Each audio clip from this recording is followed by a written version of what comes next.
ओम आत्मा त्वं गिरजामति सहचरा प्राणा शरीरं गृहं पूजा ते विषयोग भोग रचना निद्रा समाधि स्थिति संजारा पदयो प्रदक्षिण विधि स्तोत्राणि सर्वा गिरौ यत् कर्म करोमि तत्तदखिलं शंभो तवाराधनम्। नमस्कार, स्वागत है आपका आचार्य वाणी में। मैं आचार्य डॉक्टर विक्रमादित्य आपके साथ हूँ। आज का विषय हमारा है वृश्चिक राशि। वृश्चिक राशि वालों के लिए फरवरी का किस प्रकार का महीना जो अंत में आया है उसमें ग्रहों का योगायोग किस प्रकार का रहेगा। देखिए, फरवरी का महीना जो है ना महत्वपूर्ण परिवर्तनों के साथ है और वृश्चिक राशि वालों के लिए तो विशेष तौर पर आप समझें ग्रह नक्षत्रों के दृष्टिकोण से योग बन रहा है वो कई प्रकार से परिवर्तन का योग है। आपकी राशि के दृष्टिकोण से सबसे अच्छी बात यह है कि शनि महाराज जो थोड़ा कई बार कष्ट देने के योग बना रहे थे वो होने जा रहे हैं अस्त, और शनि के अस्त होने से आपके लिए परिवर्तन से पहले ही बहुत सुंदर योग बन गया है। और ये शनि का परिवर्तन जो है आपके लिए महत्वपूर्ण रहेगा, सुख के ये लाभ देने के लिए अच्छा रहेगा कई प्रकार से। वैसे तो शनि महाराज जब परिवर्तन पे जाते हैं तो कहा जाता है कि कई दिन पहले ही अपना प्रभाव धीरे धीरे कम करना शुरू कर देते हैं। अब वो डिपेंड करता है कि आपकी राशि में किस अंश के बैठे हैं, आपकी जन्मपत्री के अंदर किस अंश के बैठे हुए हैं। लेकिन यदि ओवरऑल गोचर के दृष्टिकोण से देखा जाए तो धीरे धीरे जब ग्रह वृद्धावस्था में चले जाते हैं तो उनके प्रभाव धीरे धीरे कम हो जाते हैं। उसी अवस्था में शनि महाराज जो अस्त होने का योग बना रहे हैं इस फरवरी के अंत में, परिवर्तन से पहले जो मार्च में परिवर्तन की तरफ जाएंगे, राशि बदलेंगे, तो उससे पहले पहले आपके लिए तो कहेंगे अच्छा रास्ता बनाने के योग अच्छे बन रहे हैं। ये आपके लिए सुख का योग उदय करने वाला रहेगा, कहीं ना कहीं सुख देने वाले रहेगा। मकान, वाहन इत्यादि के रास्ते खुलता दिखाई देगा, नए संपर्कों का योग बनता दिखाई दे रहा है। ऐसे में मंगल महाराज का भी परिवर्तन होना। मंगल महाराज जो है अष्टम भाव में चल रहे हैं और अष्टम भाव में कई बार क्लैश देते हैं, कई बार आइसोलेट कर देते हैं व्यक्ति को। ऐसे में मंगल का मार्गी होना वहाँ पर बैठकर ये आपके लिए थोड़ा सा कई मामलों में थोड़ा सा आपको कंट्रोल होते हुए चलना पड़ेगा, नहीं तो कई मित्रों से, दोस्तों से आपको कुछ बातें सुनने को मिल सकती हैं। परिवार में भी थोड़ा सा सबसाइड करने का लोग प्रयास कर सकते हैं, तो इसलिए थोड़ा उपदेश कम देने का प्रयास करें। वृश्चिक राशि वालों को थोड़ा सा जीभ दबाकर, थोड़ा सा संकोच भाव से काम करने का प्रयास करेंगे तो अच्छा रहेगा। खुलकर कई चीज़ों को इजहार करना भारी पड़ सकता है, मुँहफट होना थोड़ा नेगेटिव हो सकता है। बृहस्पति का ये परिवर्तन जो आपके लिए हुआ है वो तो बहुत ही सुंदर है। इस महीने में वो आपके लिए कई मामलों में रास्ता खोलेगा, आपके प्रभाव को बढ़ाता दिखाई देगा, लाभ के रास्ता, नए दोस्तों से मित्रता कराता दिखाई देगा। लेकिन फिर भी कहीं ना कहीं से कुछ ना कुछ जो स्पोर्ट है वो आपको बैक डोर से परेशान कर सकते हैं, तो उसके लिए पहले से आपको व्यवस्था करके रखनी चाहिए। ऐसे ही ग्रह योग बन रहे हैं। बच्चों के लिए खास तौर पे ध्यान रखने की ज़रूरत है। हमने पिछली बार ही बताया था कि शुक्र का परिवर्तन जो सबसे लंबा इस बार परिवर्तन है, 3-4 महीने का परिवर्तन जो है वो बच्चों के लिए थोड़ा सा, उनके एग्जाम चल रहे हैं, उनके मन में भटकाव उत्पन्न कर सकता है। इसलिए माता पिता को, जो उनकी वृश्चिक राशि है बच्चों की, उनको पे थोड़ा नज़र रखने की ज़रूरत है। अब अंकुश नहीं लगाएं, फिर भी थोड़ा इनडायरेक्ट नज़र रखेंगे, चीज़ों को ध्यान रखेंगे, इतना ही बहुत है, उसका लाभ मिल सकता है। परिवर्तन का योग चल रहा है, किस प्रकार का आपके जीवन में कारण होगा, क्या योग बनेंगे और समझें। 21 तारीख से आरंभ करें तो 21 तारीख को शुक्रवार का अवसर है, फरवरी को अष्टमी तिथि है, और उस दिन ग्रह नक्षत्रों के दृष्टिकोण से बृहस्पति से पूर्ण दृष्टि पड़ते हुए चंद्रमा आपके लग्न में विराजमान है, राशि में विराजमान है। यह आपके लिए बहुत सुंदर है, अच्छा है। नए विचारों को, बहुत सारी चीज़ों को लाभ देने के अच्छे योग बनाता दिखाई देगा। नो डाउट चंद्रमा थोड़े से हल्के हैं इसमें, लेकिन यदि चंद्रमा को ताकत दे दें तो बहुत अच्छा रहेगा। अष्टमी तिथि है, ऐसे में भगवती दुर्गा की सुंदर आराधना करें, भगवती को सिंदूर अर्पित करें तो बहुत सुंदर रहेगा आपके लिए। देखिए, इस दिन तो जानकी अष्टमी व्रत है। कहा जाता है भगवान राम ने भी माँ भगवती दुर्गा की आराधना इसी योग में करी थी, और इस योग में करने के बाद भगवती से उनको विजय का आशीर्वाद मिला था।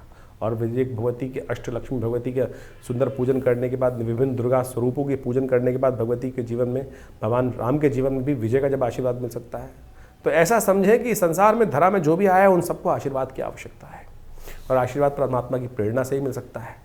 तो ऐसे में श्रद्धा से भगवान राम की, भगवती दुर्गा की, सीता जी के निमित्त व्रत करके, उनका पूजन करके कार्य करेंगे तो अच्छा रहेगा आपके लिए।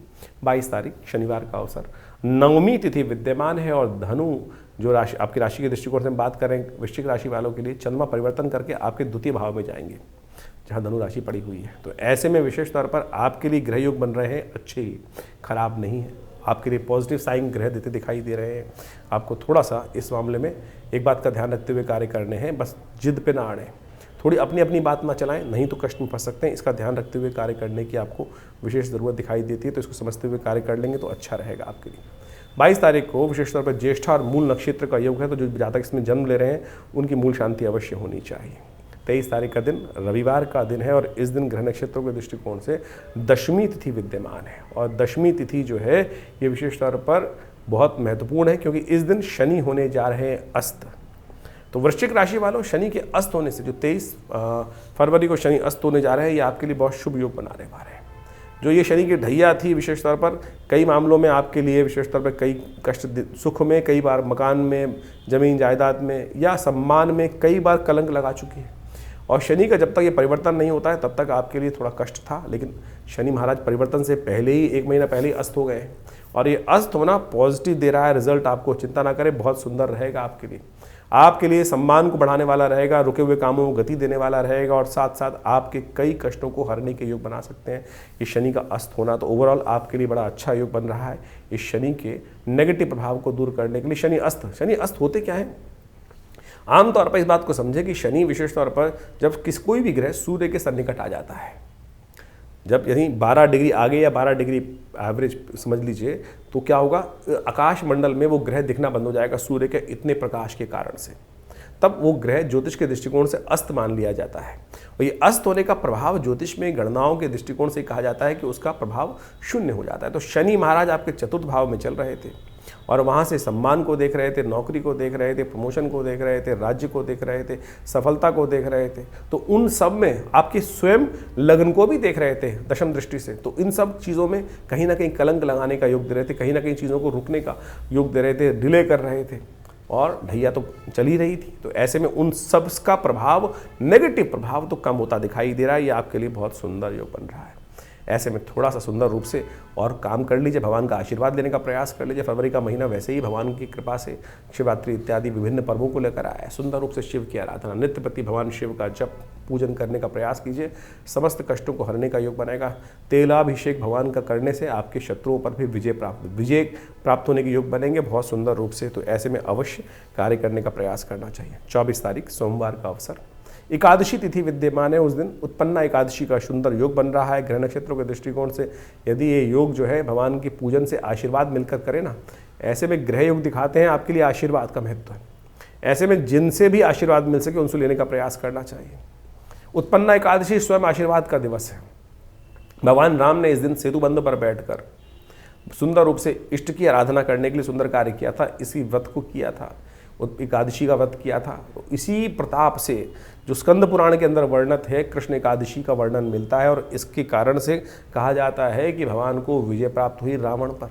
तो आप षोडशोपचार पूजन करें भगवान का इस दिन। देखिए, पौराणिक कथाओं को हमें समझना चाहिए। पंचांग के अंदर हर चीज़ को पुराण से जोड़ा गया है, उत्सवों के साथ जोड़ा गया है, और उन पुराणों की कथाओं का महत्व पुराणों में लिखा गया है।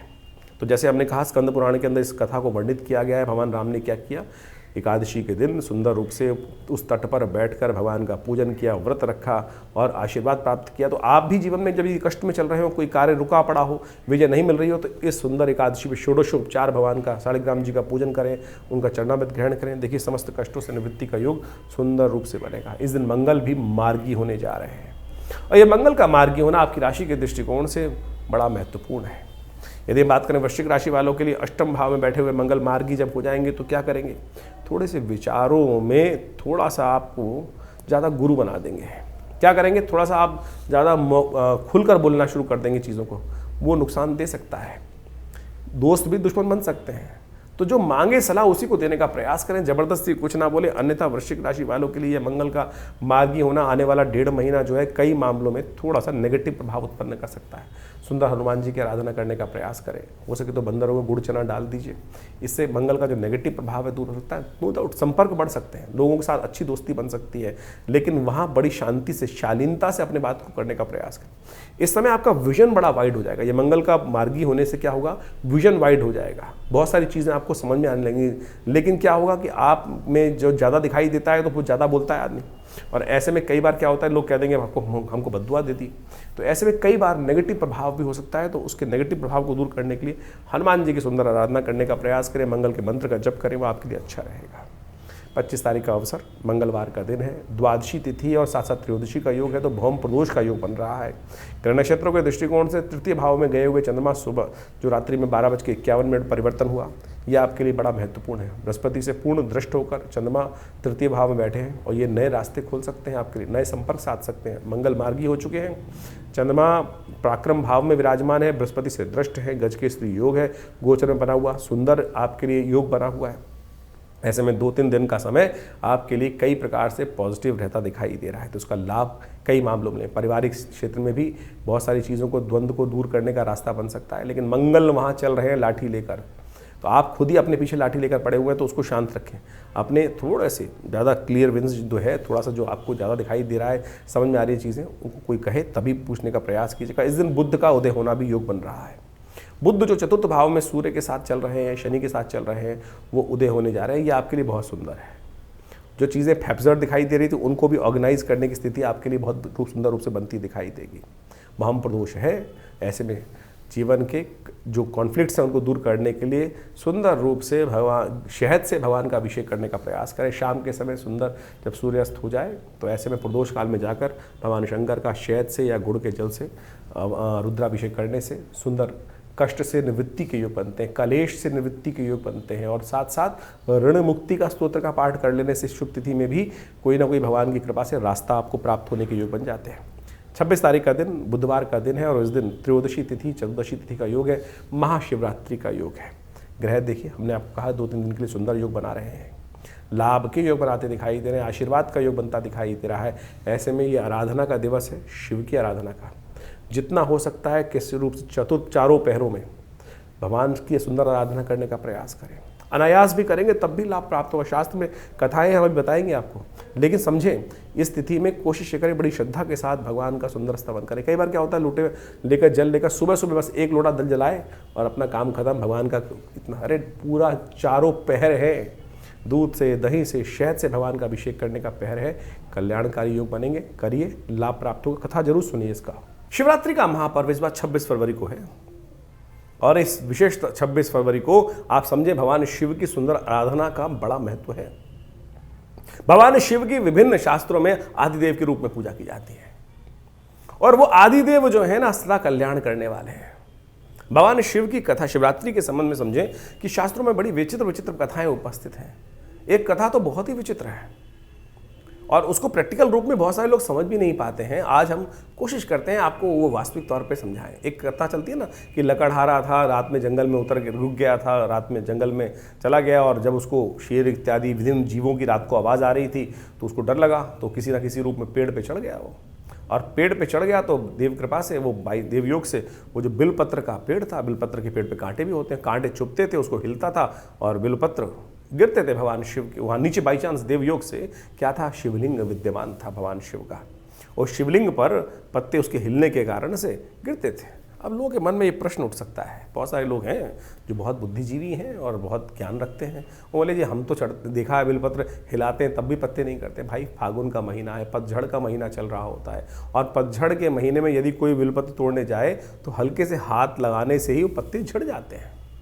तो शास्त्र में कथा कहीं गलत नहीं लिखी है भाई, शास्त्र में बिल्कुल प्रमाणित तौर पे लिखी गई है कि बिल्वपत्र के पेड़ पे जैसे ही वो चढ़ा तो रात्रि भर उसको डर तो लग रहा था कि आसपास, और ऊपर वाले का नाम तो ले ही रहा होगा, भगवान का नाम तो सब कोई लेते रहते हैं, वो नाम भी चल रहा था भगवान का। जिस भी उसको, अब लकड़हारा रहा होगा तो संस्कृत तो शायद नहीं आती होगी बहुत सारे लोग, लेकिन जिस भी रूप में प्रभु का नाम तो चल ही रहा था और हिलने के कारण से वो बिल्वपत्र भी स्वाभाविक रूप से उसके प्रयास से गिर गिर कर नीचे शिवलिंग पर, देवयोग कृपा कैसे होती है, जब किस्मत जागनी होती है तो कैसे रास्ता बन जाते हैं, हम कहाँ कैसे घेर घोट के पहुँच जाते हैं। वो लकड़हारा भी वहाँ पहुँच गया और उसने जब हिलने के कारण से सुबह भोर काल तक वो नित्य भगवान का सुंदर अभिषेक चलता रहा। कैसे चलता रहा, बिल्वपत्रों के पत्तों के द्वारा अभिषेक चलता रहा। सुबह भगवान शंकर साक्षात उपस्थित हुए, उनका दर्शन, उसको लाभ प्राप्त हुआ और भगवान ने मनोरथ सिद्ध किए। तो आप भी अहरनिश, ये जागने की वेला है, जागरण की वेला है, और इस शिवरात्रि की वेला पर यदि बड़ी श्रद्धा के साथ भगवान शिव का जो चारों पहर की पूजा है ना, वो यदि श्रद्धा के साथ की जाए तो कौन सी मनोकामना पूर्ण नहीं होती। ये सत्य माने, समस्त प्रकार की मनोकामनाएं पूर्ण के योग बन जाते हैं। तो आप अवश्य इस शिवरात्रि पर आनंद भाव से जो भी मंत्र याद है ओम नमः शिवाय मंत्र तो याद ही होगा, लेकिन शुद्ध रूप से कर लें तो बहुत अच्छा रहेगा। कई लोग ओम नमो शिवाय बोल देते हैं, कुछ और बोल देते हैं, कोई नोमान ओम लगाता ही नहीं है। मंत्र पंच जो मंत्र है, जो पंचाक्षरी मंत्र है जिसको कहा जाता है, वेद का ही मंत्र है, ओम नमः शिवाय। इस मंत्र का अवश्य जप करें, भगवान की कृपा से इनके द्वारा ही करें। यदि रुद्र अष्टाध्यायी का पाठ करते हुए भगवान का शिव का अभिषेक दूध से, दही से, घी से, भस्म रूप के करके उन सब का अभिषेक करने की सुंदर व्यवस्था बना सकें तो उसका तो कहना ही क्या है। समस्त मनोरथ सिद्ध करने के लिए सुंदर सुंदर रूप से शास्त्र में इतनी सुंदर सुंदर प्रमाण उपस्थित है कि अनेक अनेक प्रकार के शिवलिंग हैं। सबसे बढ़िया श्रेष्ठ जो पूजा की जाती है पार्थिव शिवलिंग की, जो कहा जाता है कि मिट्टी की बना हुआ शिवलिंग वो जीवन के यथार्थ को भी समझाता है। भगवान की यथार्थ जीवन को समझकर यदि उसकी रूप से पूजा आनंद भाव से कर ली जाए तो समस्त मनोरथ सिद्ध होने के योग बन जाते। शिवराज विजय कल्प में तो इसके बारे में अद्भुत कथा उपस्थित है कि भगवान शिव का शिवलिंग के रूप में जब पूजन आरंभ हुआ, कहा जाता है बड़ी लंबी चौड़ी कथा आती है शास्त्र के अंदर। एक बार बड़ी विचित्र कथा है, हमने कई बार लोगों को के समक्ष कथा को रखा भी है। शिवराज विजय कल्प के अंदर जो कथा आती है, एक बार भगवान ब्रह्मा को इच्छा हुई कि मैं संसार को मैंने रचा है और संसार को देख कर आऊँ कि किस प्रकार से संसार चल रहा है। वो संसार में जहाँ भी जा गए तो बड़ा विचित्र स्थिति बनी कि ब्रह्मा जो इस संसार के रचयिता ब्रह्मा जी स्वयं आए हैं, शास्त्र जो इस प्रकृति के पिता आए हैं और उनका पूजन सब जगह हो रहा है। जिस भी आश्रम में जाएं सब लोग मंत्र ध्वनि से उनका खासतौर पर स्वागत करें, पूजन करें। और धीरे धीरे जैसे पूजन होता गया, कहा जाता है कि ब्रह्मा जी का अहंकार भी बढ़ता चला गया और वो सब जगह उपस्थित होते होते कहा जाता है कि सब लोकों पे घूमते घूमते जब अंत में विष्णु लोक पहुँचे, भगवान विष्णु योग निद्रा में शेष शैया पर उस शीश सागर के अंदर विश्राम कर रहे थे, योग निद्रा में थे। योग निद्रा का मतलब समझें, योग निद्रा का बारे में यदि कथा समझी जाए, क्योंकि योग निद्रा जो शब्द है आज की तारीख में तो लोग छोटे छोटे हैं ध्यान योग कराते हैं और वो केवल लोगों को, व्यक्ति को सुलाकर उसी को योग निद्रा कह देते हैं। लेकिन योग निद्रा शास्त्र में जो वर्णित है वो भगवान विष्णु के लिए ही आती है। कारण क्या है? निद्रा एक साधारण निद्रा, एक योग निद्रा है जो भगवान विष्णु ही जाते हैं जिस निद्रा के अंदर। कहाँ जा रहे हैं? वो सहस्त्र फन वाले नाग के जो फन उभाए बैठा है उसकी गोद में, उसकी पूंछ के ऊपर आसन बनाकर भगवान विष्णु उस पर विराजमान है और सो रहे हैं। निद्रा, आप अपने कमरे में सोने जाते हैं और यदि कोई कीड़ा एक छोटा सा आ जाए, एक छोटा सा मच्छर ही आ जाए, भुन भुन भुन करता रहे, या कोई ऐसी कोई स्थिति बन जाए, कुछ और कोई जीव घुस जाए उसके अंदर, क्या आप सो पाएंगे? निद्रा का मतलब होता है शांति। सब चीज़ से व्यक्ति अपने आप को ये सोचे हटा ले और उसमें सुकून में रहे और ये भावना रहे कि यहाँ मैं सुरक्षित हूँ, तभी तो व्यक्ति सो सकता है, तभी सो सकता है व्यक्ति। लेकिन भगवान विष्णु जहाँ उस सहस्त्र फन वाले नाग के ऊपर आसन बनाकर वो बैठा हुआ है और उसके जहाँ फन फैलाए वो बैठा है और उसके गोद में भगवान विष्णु विश्राम कर रहे हैं, सो रहे हैं। कैसे सो सकते? मृत्यु साक्षात ऊपर विराजमान है। वो भगवान योग निद्रा में, योग माया की कृपा से, भगवान जो कथा आती है दुर्गा सप्तशती के अंदर, जिसमें कहा गया है कि ब्रह्मा की जो प्रार्थना करते हैं, विश्वेश्वरीं जगत धात्रीं स्थिति संहार कारिणीं निद्रां भगवतीं विष्णुरुत्लां तेजसा प्रभो ब्रह्मोवाच तुम स्वाहा तुम स्वाहा। ब्रह्मा जी प्रार्थना कर रहे हैं योग निद्रा की, योग माया जी की, कि हे योग माया जी भगवान को जगाओ। जो मधुकैटभ राक्षस हैं वो इस संसार को खाए चले जा रहे हैं, समाप्त करते चले जा रहे हैं। तब उन्होंने प्रार्थना करी, तब उन्होंने योग निद्रा से भगवान को बाहर लाने के लिए योग माया जी से प्रार्थना करी। तो यहाँ योग माया जी से प्रार्थना करें, लेकिन उससे पूर्व जो घटना घटी, जिसके अंदर कहा गया कि भगवान विष्णु योग निद्रा में विश्राम कर रहे थे, तो वहाँ पर ब्रह्मा जी जब पहुँचते हैं वहाँ पर, तो कहा जाता है कि ब्रह्मा जी को अहंकार हो चुका था सब जगह घूमते घूमते, कि सब संसार के रचयिता भगवान ब्रह्मा के रूप में जब वहाँ उठ रहे थे, तो ब्रह्मा जी ने कहा विष्णु जी तो उठे नहीं, इस संसार का रचयिता तुम्हारा पिता यहाँ उपस्थित हुआ है। ब्रह्मा जी ने जब ये वाक्य बोला तो भगवान विष्णु निद्रा से धीरे धीरे बाहर जागे और बोले मेरा पिता? उन्होंने कहा ब्रह्मा जी आप मेरे नाभि कमल से उत्पन्न हुए तो आप हमारे पुत्र हुए, हम आपके पुत्र नहीं। लेकिन कहा जाता है कि ब्रह्मा जी अहंकार के वश, जो नेत्र थे उनके बदल चुके थे और अहंकार के वश सत्य समझ नहीं पा रहे, शालीनता भी समाप्त हो चुकी थी। तो कहा गया बुलाया जाए संसार में समस्त वेदों को, समस्त ऋषियों को, सब ऋषि इत्यादि सबको बुलाया गया। सबसे पूछा गया कि बताओ भाई कौन बड़े, भगवान विष्णु बड़े या महाराज भगवान ब्रह्मा बड़े? कोई निर्णय नहीं दे पाया। कौन किसको बड़ा मानने का प्रयास करे, कौन किसको बड़ा बताए, सब चुप। कहा जाता है ठीक है, दोनों में निर्णय हुआ भगवान विष्णु और भगवान ब्रह्मा के अंदर कि चलो युद्ध हो जाए। कहा जाता है कि भयंकर युद्ध हो, जब दो पराशक्ति संसार में आपस में लड़ती तो क्या होता, संसार में का ही क्षय होता।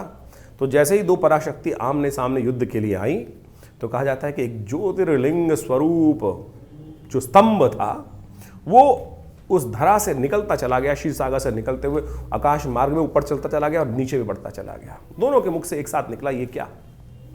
आकाशवाणी हुई, कहा जाता है शिवराज विजय कल्प के अनुसार से कि तुम भी नहीं जानते, जो इसकी था और जो इसका उद्गम और ऊपर जो उसको पता लगा लाएगा वही बड़ा माना जाएगा। कहा जाता है भगवान ब्रह्मा बगुला बन के ऊपर उड़ गए और भगवान विष्णु वराह रूप धारण करके धरा के अंदर चले गए उसकी था पता लगाने के लिए, उद्गम स्थान पता लगाने के लिए, और उसका अंत पता करने के लिए ब्रह्मा जी ऊपर उड़ते रहे। कालांतर तो बहुत लंबे समय तक उड़ते रहे, पता नहीं चल पा रहा था कुछ भी। लेकिन अंत में कहा जाता है कि ऊपर उड़ते उड़ते उन्होंने देखा कि एक केतकी का पुष्प कहीं से गिरता हुआ आ रहा था। अंदाजा लगा लिया ऊपर से कहीं से आ रहा होगा, चोंच में पकड़ लिया और नीचे जहाँ पर ये सारी कथा आरंभ हुई थी वहीं उपस्थित हुए वापस आकर। ब्रह्मा की समझे देखा कि विष्णु जी तो पहले ही वहाँ पर उपस्थित हैं। तो विष्णु जी से उन्होंने पूछा कि आप पता लगाया है कहाँ इसकी था, नीचे कितनी गहरी है? भगवान विष्णु ने कहा नहीं, मैं तो नहीं पता लगा पाया। भगवान ब्रह्मा से पूछा हाँ आप? तो भगवान ब्रह्मा ने उसी वक्त, उनके पंचमुखी कही जाते, भगवान ब्रह्मा जो थे पंचमुख वाले थे उस समय। कहा जाता है कि उन्होंने एक मुख से मिथ्या भाषण किया। हाँ देखो, ये केतकी का पुष्प जो है गवाह के रूप में लेके आया हूं ऊपर से। कहा जाता है कि उसी वक्त वो स्तंभ जो था, ज्योति स्तंभ, वो फटा, उसमें से भगवान शंकर शिवलिंग में से, वो जो शिवलिंग के रूप में स्तंभ के ऊपर से उपस्थित हुए और उन्होंने त्रिशूल से भगवान ब्रह्मा का वो सिर काटा। कहा कि साक्षात तुम ब्रह्मा होकर मिथ्या भाषण करते हो, आज से तुम चतुर्मुख हुए। उससे 5 पंचमुख से भगवान ब्रह्मा का जो पंचमुख शरीर था, सिर था, वो चतुर्मुख हुआ। ब्रह्मा जी को कहा गया कि आज से ये अपराध के कारण से आपकी पूजा नहीं की जाएगी। तो उस दिन से त्रिदेवों के अंदर भगवान ब्रह्मा जी की पूजा होनी बंद हुई। शास्त्र के दृष्टिकोण से इस कथा को समझाया गया है कि इस प्रकृति के अनुसार से पाप करने से, गलत कार्य करने से, कोई भी कार्य करेगा, कोई भी गलत होगा, साक्षात वो त्रिदेव भी हों तो वो भी अक्षम्य है। ये हमारी संस्कृति है, ये हमारी संस्कृति है। और उस दिन से कहा जाता है कि जब भगवान विष्णु को बड़ा माना गया, पालक के रूप में उनको उपस्थित किया गया और उनकी आराधना सर्व जगह होती आई है और होती उसी रूप में रही।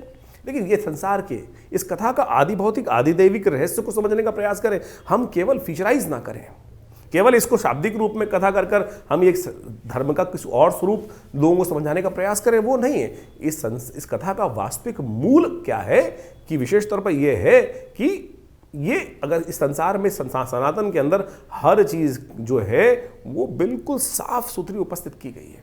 इस कथा को शिवराज विजय कल्प में जो समझाया गया है वो भगवान शिव को कहा जाता है कि शिवलिंग की पूजा उसी दिन से, वो शिवलिंग क्या है ये हमने कथा उपस्थित करी, शिवलिंग का अर्थ समझाने के लिए उपस्थित करिए। लोगों ने शिवलिंग को आज की तारीख में कुछ और उपस्थित कर दिया है।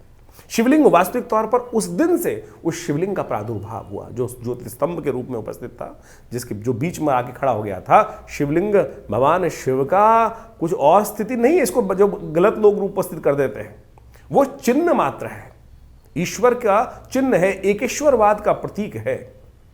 उसके हाथ पैर आंख नाक कान जरूरत नहीं है उसको चलने की, वो चले बिन पाद पैर के चलता है, बिन कान के सुनता है, बिन नेत्रों के देखता है, सर्वरूप हर रूप में उपस्थित है, कण कण में उसकी उपस्थिति है। इस रहस्य को हमको समझने का प्रयास करना चाहिए। तो इस कथा को इस रूप में समझे कि शिवलिंग कुछ और नहीं, एकेश्वरवाद का प्रतीक है, उस चिन्ह का प्रतीक है, उस ज्योति स्वरूप में प्रतीक है। शिवलिंग आप ज्योति जलाते हैं, उस ज्योति में जो बीच में वो काले काले रंग का एक स्वरूप दिखाई देता है, वही वास्तविक तौर में एकेश्वरवाद का प्रतीक है, वही चिन्ह स्वरूप है। उस चिन्ह पिंडी के रूप में हम उस एकेश्वर परमात्मा की आराधना करने की बात करते हैं। तो ज्योतिर्शिंग भगवान शंकर का जो शिवलिंग रूप में विद्यमान है वो कुछ और मन में भ्रांति न उत्पन्न करने का प्रयास करें। इस कथा को यहाँ पर समझाने का बहुत ज़रूरी बात थी, इसलिए हमने इस कार्यक्रम के अंदर, इस संवाद के अंदर इस बात को रखा है। तो आनंद भाव से इस शिवरात्रि के दिन भ्रांति, मन की तमाम भ्रांतियों को हटाकर शिव की सुंदर आराधना करने का प्रयास करें। विवेकानंद योगाश्रम में इस दिन बड़ा कार्यक्रम रखा गया है। आप सब भी पार्थिव शिवलिंग के निर्माण कर भगवान का सुंदर पूजन करने के लिए आश्रम में उपस्थित हो सकते हैं। वो नंबर्स पे अपना स्थान आरक्षित करके आइए, आनंद रहेगा। तो वृश्चिक राशि वालों, आपने सुना किस प्रकार से सुंदर रूप से हमने समझाने का प्रयास किया शिवरात्रि के महत्व को। अवश्य श्रद्धा के साथ भगवान का पूजन करें। जो भी आपके पास सामग्री उपस्थित है उसके द्वारा भगवान पर समर्पित भाव से पूजन कर लेने से कष्ट से निवृत्ति का योग बनेगा, समस्त कष्ट दूर हो जाएंगे। 27 तारीख का दिन, बृहस्पतिवार का अवसर, चतुर्दशी तिथि उदया तिथि है दिल्ली के पंचांग के अनुसार से, और पूर्णिमा हो रही है क्षय। और ऐसे में ग्रह नक्षत्रों के दृष्टिकोण से समझें, जो योगा योग बन रहे हैं आपके लिए, चंद्रमा के जो हैं वो सूर्य के साथ और शनि के साथ विराजमान होने जा रहे हैं। मन एकाग्र रहेगा, चीज़ों को सही करने में आपको रास्ता बनता दिखाई देगा। तो इसको जब एकाग्रता हो जाती है ना, आमतौर पर देखिए बड़े बड़े योगी, बड़े बड़े संत जो हुए हैं उनका चंद्रमा और शनि एक साथ रहा है। यही योग आपकी गोचर में आपकी राशि के साथ बन रहा है। और ये विष योग नहीं है, इसको बहुत सारे तथाकथित तौर पर लोग विष योग के नाम पर प्रतिपादित कर देते हैं। ये तो मन का एक तरह से अंतःकरण के साथ जुड़ना है। शनि क्या है? अंतःकरण है। चंद्रमा मन है और सूर्य पराक्रम है। इन तीनों की युति हो रही है। तो एक युति जो है आपके लिए शुभ भाव में बैठकर हो रही है, तो कहीं ना कहीं लाभ के योग बनेंगे, अच्छे योग बनेंगे, पराक्रम के साथ आगे बढ़ने के रास्ते बनेंगे। अमावस्या है, कोशिश करें अपने पितरों के निमित्त अवश्य तर्पण इत्यादि कार्य करने का प्रयास करें, उनका आशीर्वाद देने का प्रयास करें। इस दिन एक और परिवर्तन के योग बन रहे हैं। बुद्ध महाराज परिवर्तन कर आपके पंचम भाव में जा रहे हैं। थोड़े नीच के तो हो जाएंगे, लेकिन उच्च के ग्रह के साथ विराजमान रहेंगे। ये अच्छा हो रहा है। तो ये बुद्ध कहीं ना कहीं आपकी बुद्धि में और कुछ ना कुछ रास्ता देंगे, चीज़ों को सुलझाने के लिए अच्छा ही योग बन रहा है। 28 तारीख का अवसर शुक्रवार का दिन है, और ऐसे में फागुन का शुक्ल पक्ष आरंभ हो जाएगा ग्रह नक्षत्रों के दृष्टिकोण से, और ये योग आपके लिए अच्छा वर्चस्व को स्थापित करने का रास्ता देगा। देखिए, लेकिन एक बात ध्यान रखें, इस फागुन के महीने में विशेष योग बना है। संसार के दृष्टिकोण से कुछ अशांति का वातावरण बन सकता है। बहुत दिन से संसार में जो लग रहा था चीज़ें शांत हो रही हैं, लेकिन इस फागुन के महीने में 5 बृहस्पतिवार का योग बन रहा है, जो विश्व को अशांति की तरफ ले जाता है। रवि और राहु के मध्य में कई सारे ग्रह विराजमान हैं, और इन ग्रहों के बीच में जो योगा योग बन रहा है वो भी अनिष्टकारी है संसार के दृष्टिकोण से। तो इसमें संसार में कहीं ना कहीं कुछ ना कुछ उपद्रव होने के योग बनते दिखाई देंगे। और साथ साथ इस एक ही पक्ष में 2 तिथियां, एक क्षय हो रही है और एक विशेष तौर पर योग बन रहा है, बढ़ने के योग बन रहे हैं। तो एक पक्ष में जो तिथि बढ़ी और साथ साथ दूसरी तिथि घटी, अमावस्या छठी बढ़ी, षष्ठी बढ़ी है और साथ साथ अमावस्या घट गई है। तो ऐसे में ये तिथि जो है वो कहीं ना कहीं विश्व में कुछ ना कुछ घटाव और बढ़ाव का संकेत भी तिथि दिखाई दे रही है। तो आप अपने ग्रहों को समझें, अपनी राशि के अनुसार से प्रभाव समझें, जन्मपत्री को एनालाइज करें, और उसके बाद चीज़ों को समझते हुए आगे बढ़ेंगे तो अच्छा रहेगा आपके लिए। ग्रहों का योग आपने समझा। जिस प्रकार से ये फागुन का महीना है, और इस फागुन के महीने में विभिन्न प्रकार के योग बनते हैं। आध्यात्मिक दृष्टिकोण से ये फागुन का महीना बड़ा अद्भुत बोला जाता है। तो यदि हम भारतीय पंचांग के अनुसार से बात करें तो अंतिम मास माना जाता है। ये ऐसा महीना है कि जो आनंद की तरफ ले जाता है। प्रकृति प्रस्फुटित हो रही होती है, प्रकृति में विभिन्न रंग प्रस्फुटित हो रहे होते हैं। आनंद का, प्रेम का, समर्पण का, आध्यात्मिक उन्नति का, विशेष तौर पर बड़े विभिन्न प्रकार का महीना माना जाता है। कितने सुंदर उत्सव इस मास में उपस्थित होते हैं। होली, धुलेंडी, और तो और शिवरात्रि का महापर्व, भगवान कृष्ण की सुंदर आराधना का पर्व, शिव की सुंदर आराधना का पर्व, ये इस समय विद्यमान होता है। और इस बार तो खासतौर पर फागुन की यदि हम बात करें तो कई ग्रहों का योगायोग बड़ा विचित्र तौर पर बनकर तैयार है। इस समय में भगवान शिव की आराधना का तो सुंदर योग बन ही रहा है। कहा जाता है कि एक बार भगवान शिव की सुंदर आराधना यदि उस शुभ योग में कर ली जाए, कथा आपने सुनी, इस कार्यक्रम में हमने वो कथा उपस्थित करी कि कैसे लकड़हारा अनायास ही उस वृक्ष के ऊपर विद्यमान था, हिलता था, और उसकी वजह से वो पत्ते गिरते थे, और भगवान की कृपा अनायास ही कर्म करने से प्रसन्न हो जाती है। तो सुंदर सोचें कि कितना सुंदर वेला है। अनायास ही हमारे कर्म से भगवान प्रसन्न हो सकते हैं, और जो श्रद्धा के साथ, आनंद के साथ, पूर्ण विवेक के साथ और विश्वास के साथ यदि प्रार्थना करते होंगे तो उनके तो कितने जीवन के दुष्कर्म जो हैं, पाप जो हैं, वो क्षय हो जाते हैं। और ऐसे में ये सुंदर वेला जो विद्यमान है, इसमें कई ग्रहों का योगायोग जैसे हमने आपको वर्णित किया वो बन ही रहा है। कई ग्रह परिवर्तन की तरफ गए। शनि महाराज सबसे इंपॉर्टेंट परिवर्तन की तरफ जो जा रहे हैं वो बहुत महत्वपूर्ण है। शनि अस्त जो हो रहे हैं फागुन के महीने में, जो अस्त होने का योग बन रहा है, जो बना है विशेष तौर पर, वो बहुत ही महत्वपूर्ण है। उसको तो विशेष तौर पर उसका लाभ आपको लेने का प्रयास करना चाहिए। मंगल परिवर्तन की तरफ चले गए हैं, और तो और साथ साथ बुध भी राशि परिवर्तन करने का योग बना रहे हैं। तो ये सारों का सारा योग जो है बहुत ही विशेष है। इसके अंदर खास तौर पर एक बात और भी समझें कि ये जो मौसम है, ये परिवर्तन का आध्यात्मिक तौर पर बड़ा महत्वपूर्ण मौसम माना जाता है, परिवर्तन का प्रतीक माना जाता है। बसंत का वास्तविक स्वरूप जो है इसी महीने में प्राप्त होता है। आध्यात्मिक दृष्टिकोण से उन्नति करने के लिए सुंदर मास प्राप्त है। इस समय में कई ग्रहों का योगायोग जो हमने बताया आपको, 5 बृहस्पतिवार का योग बन रहा है। और साथ साथ यदि इस पक्ष की बात करें, प्रथम पक्ष की यदि हम बात करें, फाल्गुन का प्रथम पक्ष कृष्ण पक्ष जो है, इसके अंदर एक छठी तिथि बढ़ी और अमावस्या घट गई। और ऐसे में ये योगा योग जो है, एक ही पक्ष में एक तिथि घट जाना और एक तिथि बढ़ जाना, विशेष तौर पर ये एक विशेष तौर पर थोड़े भाव के लिए, जो लोग कार्य कर रहे हैं, जो बिजनेस कर रहे हैं, कई प्रकार के कार्य कर रहे हैं, उनके लिए बड़ा सावधानी भरा है। व्यवस्थाएं बदल सकती हैं। साथ साथ पूरे विश्व के दृष्टिकोण से हम यदि देखें तो ये फाल्गुन के अंदर जो 5 बृहस्पतिवार का योग बन रहा है, ये कहीं ना कहीं अशांति को भी बढ़ाता है। कहीं ना कुछ इस वक्त देखें किसी प्रकार की स्थिति चल रही है, युद्ध चल ही रहे हैं, कई बहुत सारी व्यवस्थाओं के अंदर, बहुत सारे देशों के अंदर, पश्चिम देशों के अंदर व्यवस्थाएं चल रही हैं, उनमें कभी भी कोई भी बड़ा घटना घट सकती है और वो विश्व को अशांति की तरफ ले जा सकती है।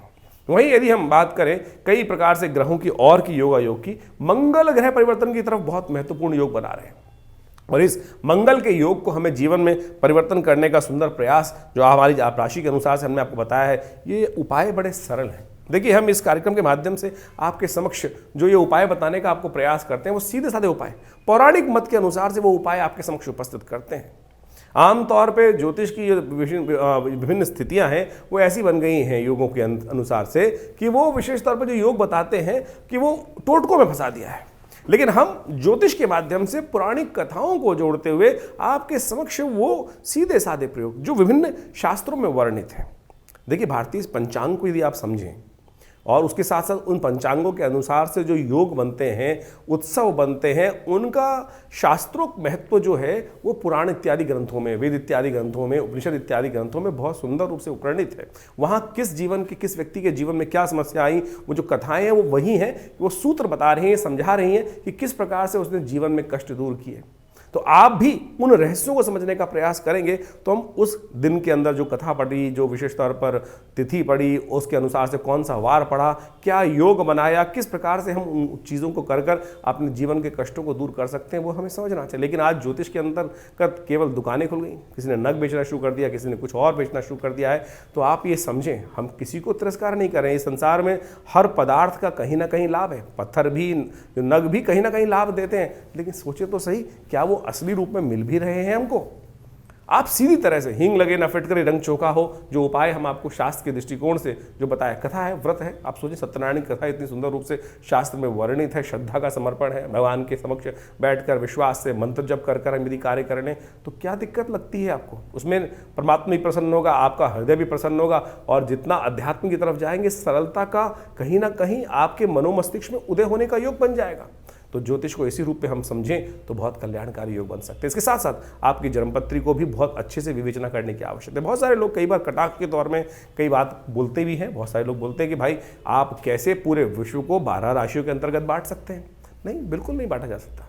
लेकिन ज्योतिष के दृष्टिकोण से कहीं ना कहीं गोचर का जो प्रेडिक्शन है वो तो 12 राशियों के अनुसार ही चलेगा, 12 भावों के अनुसार ही चल रहा है और उन्हीं 12 भावों में ग्रहों का परिवर्तन का 12 राशियों के दृष्टिकोण से हो रहा है। तो उसका प्रभाव कैसे निकलट किया जाता है? हाँ, इसका प्रभाव ऐसा जरूर है कि जो 8वीं मंजिल पर बैठा है उसको एक अलग प्रभाव महसूस होगा, जो जमीन के अंदर है उसको एक अलग प्रकार का प्रभाव महसूस होगा, जो जीवन में जिस आयाम पर है, जिस विशेष तौर पर छोटा है, बड़ा है, गरीब है, अमीर है, उसके अनुसार से उसके परिवर्तन, यानी उसकी जन्मपत्री में किस प्रकार के जब जन्म हुआ, किस प्रकार के योग बन रहे हैं, कौन सी दशाएं चल रही हैं, किस प्रकार से ग्रहों की बेसिक स्थिति है, षडवर्ग में शुद्ध है कि नहीं है, षडबल उसके अंदर किस प्रकार का विद्यमान है, जो विशेष जन्मपत्री को जो इंटरप्रिटेशन करने के लिए जो स्थिति बताई शास्त्र के अनुसार से बताई गई है, उनकी भी बहुत बड़ी महत्वपूर्णता रहती है। तो उसके लिए हम समय समय पर आपके साथ बहुत सारे चैनल पर जुड़ते रहते हैं और बहुत सारे लोग अपनी समस्याओं का डिस्कशन करने के लिए आश्रम पर आते भी रहते हैं। तो आप भी इस ज्योतिष को बड़े व्यापक रूप से समझते हुए जीवन के सार को समझने का प्रयास करेंगे तो बहुत अच्छा रहेगा। तो हम जो आपके समक्ष प्रेडिक्शन करते हैं, आपके मन में कोई प्रश्न चल रहा हो चिंता ना करें, आप हमारे इस चैनल के माध्यम से प्रश्न व्हाट्सएप पे भेज सकते हैं। अवश्य हम जल्दी से जल्दी उनके निदान देने का प्रयास करेंगे। बहुत सारे लोगों के प्रश्न आते हैं, उनको प्रश्नों निदान भी दिया जाता है। और साथ साथ जो यदि रविवार को आप प्रत्यक्ष रूप से मिलना चाहते हैं तो आश्रम पर सुंदर व्यवस्था रहती है, आप आके मिल सकते हैं। और इस दौरान तो एक बहुत बड़े उत्सव भी रहने वाले शिवरात्रि का महापर्व, जिसके बारे में हमने आपको बताया है। शिवरात्रि का जो महापर्व है वो बहुत सुंदर रूप से, व्यापक रूप से विवेकानंद योगाश्रम में मनाया जाता है। पार्थिव शिवलिंग का सुंदर निर्माण किया जाता है। सबसे श्रेष्ठ शिव की जो पूजा है, आराधना है, वो पार्थिव शिवलिंग के रूप में ही है। और उनके अंतर वो शिवलिंग की प्रतिष्ठा, जितने भी लोग बैठते हैं वो सब लोग अपने अपने शिवलिंग का निर्माण 108 शिवलिंग का निर्माण करते हैं। फिर उनका पंचोपचार पूजन किया जाता है, षोडशोपचार पूजन किया जाता है। फिर रुद्राभिषेक की पूरे अष्टाध्यायी के द्वारा उनका अभिषेक होता है और फिर सुंदर रूप से यज्ञ इत्यादि कर भगवान का सुंदर स्तवन शिवरात्रि के दिन विवेकानंद योगाश्रम में किया जाने की सुंदर व्यवस्था हो रही है। आप अपना स्थान उसमें आरक्षित करा सकते हैं और सुंदर रूप से हमारे साथ बैठकर भगवान शिव की सुंदर आराधना उस शिवरात्रि के महापर्व पर करिएगा। देखिएगा, बिल्कुल वैदिक रीति के अनुसार से हम सुंदर रूप से उस रुद्रा अष्टाध्यायी का, रुद्री का पाठ करते हुए भगवान का सुंदर पूजन चलता है। आप भी यदि उसमें सम्मिलित हो, दिव्य स्थान है, माँ भगवती का सुंदर शिव विग्रह वहाँ उपस्थित है हमारे आश्रम पर दिल्ली में, लक्ष्मीनगर क्षेत्र में विवेकानंद योग आश्रम, जो पीताम्बरा पीठाधीश्वर जो भगवान पीठ है भगवती का है। और वहाँ उस पीठ पर भगवती का सुंदर दर्शन कर आप अपने कष्टों को दूर करने के लिए भगवती के सामने प्रार्थना भी कर सकते हैं और भगवती सुनती हैं। हमने विशेष रूप से ये सिद्ध स्थली, सिद्ध मूर्ति के सामने देखा, हजारों लोग आते हैं और उनकी मनोकामना सिद्ध होती है। आप भी हमारे इस कार्यक्रम में जुड़े और बहुत सारे उत्सव समय समय पर होते ही रहते हैं, उसके बारे में हम आपको अवगत कराते ही रहते हैं। तो इस कार्यक्रम में भी शिवरात्रि के महापर्व पर जो होने वाला कार्यक्रम है उसमें अवश्य सम्मिलित हों। ईश्वरी कृपा से मनोकामना सिद्धि के योग भी बनेंगे, कष्ट भी दूर होंगे और आपके जीवन में कोई प्रश्न चल रहा हो तो उसका निदान जानने के लिए व्यवस्था हमने आपके समक्ष उपस्थित करी।